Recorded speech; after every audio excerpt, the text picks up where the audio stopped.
Great to see you, Diddy. Yeah. Congratulations on this. This almost looks like something, I know you've been making it in the last year, but it's been on the go since you were, what, 19? Yes.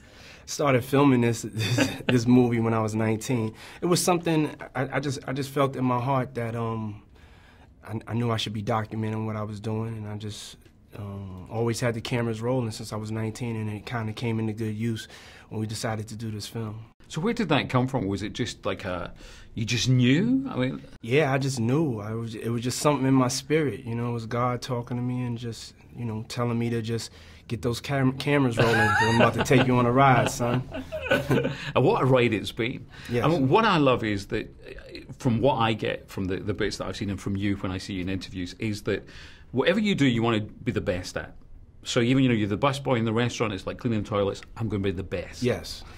Yeah, I mean, from whether I was delivering newspapers or being a busboy or cleaning toilets, I always wanted to be the best at whatever I did. And I think in this film, like, you hear about Diddy and Puff Daddy, you hear about Bad Boy and Lil' Kim and Biggie, but you don't get to hear about Sean and Kimberly and Chris. Like, those are our real names and the thing that's behind it. And so this movie really kind of pulls back the curtain and kind of gives you that transparency. Because it is great when the curtain is pulled back a bit, because when we see you guys, always everyone's quite serious. Yes. Or look serious. Yes. And it's so great when you see you smiling and having fun. Yes. It's definitely, you get all of the different shades of who we are and how we were able to become this, you know, legendary historical musical force. You know, our records really defined a culture and a time and really took hip-hop to, you know, to a global, you know, billion-dollar industry by the moves that we were making in fashion and diversifying our brands and touring and things like that. So, you know, for this piece of work to be able to educate people, you know, is great on who we really are and what our motivations have been. When you watch it, I mean, the amazing thing is, I'm sure everyone says it, you don't look like you've changed. God is good. It's good, isn't it? But in terms of when you watch it yourself, what are the changes do you see in yourself?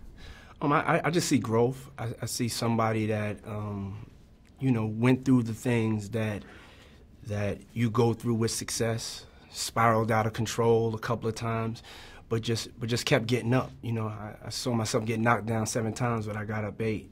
And I see that I wasn't alone. I had family picking me up throughout that time.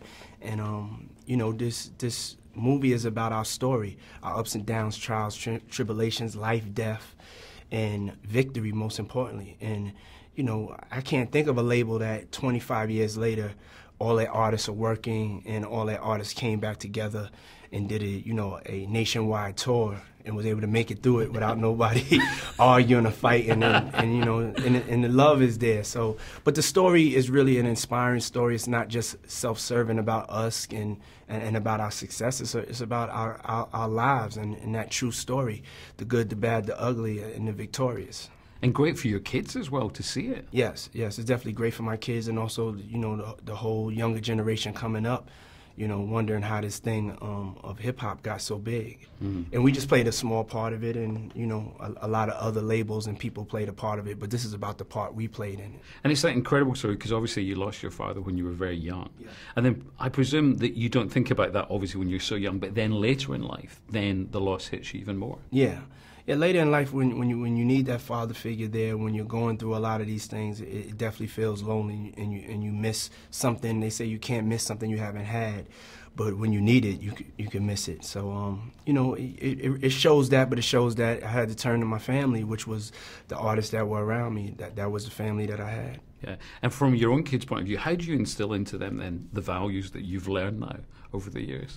Yeah, I mean, it's just constantly, you know, putting it into their heads and raising them and trying to show them the right and wrong ways to execute different things. That if you're going to be in this industry, you know, you're not going to get a pass because you're my son or you're my daughter. That you have to be serious about it. You have to really want this. Yeah. So you kind of slap them down in the nicest possible way. Not really. They're very smart kids, and they understand. And you know, I've always been this way, so they've always been with me at work. So it's like if you see your father work extra hard, then it instills in you to work extra hard. Yeah.